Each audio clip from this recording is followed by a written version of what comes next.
This is Marley. Marley's a high drive dog. As you can see, he's absolutely focused on everything that Jenny does. Never takes his eyes off her, wandering around the classroom, moves away, moves closer. The reason that we're using Marley for this is to show a slight routine of how you can get a dog that has no interest in the disc whatsoever to be interested in the disc. At the moment there's no disc down. Basically we're just showing it yet how much Marley focuses on Jenny. As she walks him over to the disc that he's just sat on, he's totally oblivious that that disc is there. So what we're going to have to do is we're going to have to put some excitement into that disc for Marley. Now when Jenny stops and doesn't ask him for anything, he starts to wait and wonder what's going on. So she picks the disc up, throws it, he picks it up, she gives him a treat. Marley very quickly starts to realise this disc is an important part of getting my treat. So he starts to, if you notice his tail's wagging, he's happy, he's thinking about it and he's getting rewarded for it. So Jenny's moving around and getting him to literally pick the disc up. By just moving away he picks it up. He's not being asked to, he just is. He knows that disc is important in connection to the reward. As soon as he gets released from a sit, he's back to that disc. Marley's reasonably food orientated.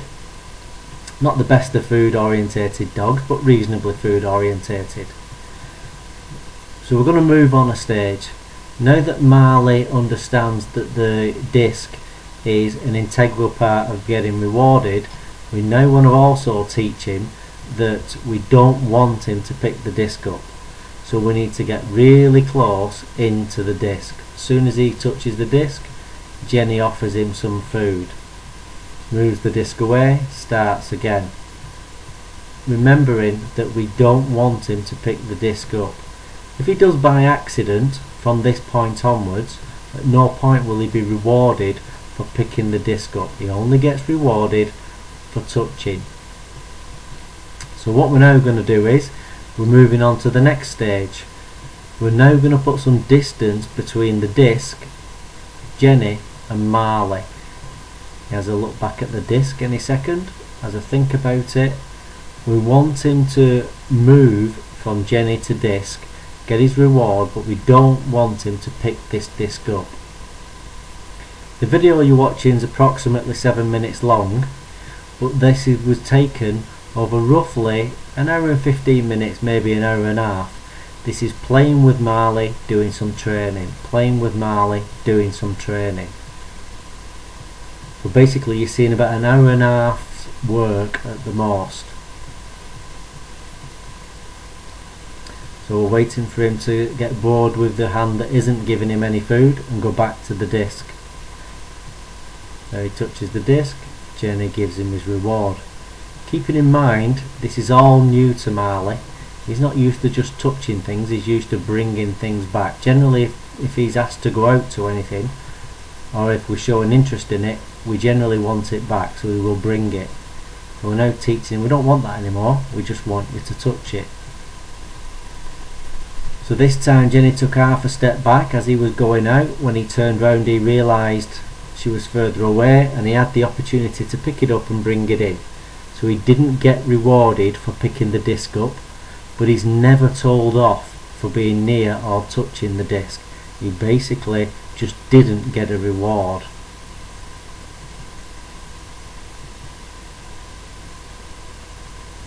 He's now getting it again, back to the disc, come and get the reward. Still trying to pick it up occasionally.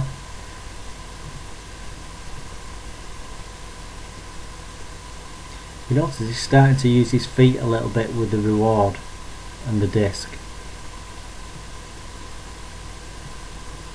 And generally as he gets back to the disc, he's tapping it with his feet. He's still getting reward for this, we don't care. That's still classed as a touch. So now that we've got the fact that these discs and rewards are all connected, we've changed the reward. He now gets his toy because we want some excitement, we want to build the drive. We've also changed the target. The target is now a pinky plastic frisbee type thing.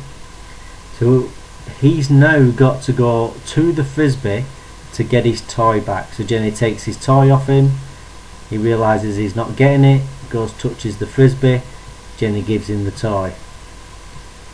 The whole purpose of this really is touch training, and eventually it won't be just a case of getting Marley to touch something, it'll be used to hopefully increase his enthusiasm for a send away. We're teaching him that going away is not a bad thing. By going away, hitting a target, coming back, you get a reward. Off he goes, touches the disc, comes back, get his reward.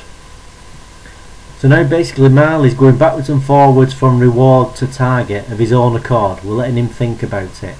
We now need to put some structure into this. Still bearing in mind that this whole video was only taken over an hour and a half's worth of training.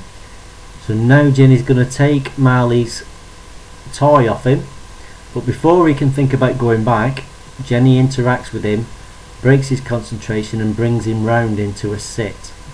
Marley goes into a lay down, so he's brought back up into a sit, and we start again. No telling off, just keep starting again. He doesn't sit properly, he's made to shuffle across. This time she's going to send him to the target.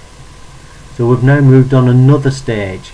So instead of Marley thinking about where he has to go, he's now following direction from Jenny. He's got to go out, touch a specific target, come back, get his reward. And then he gets to play.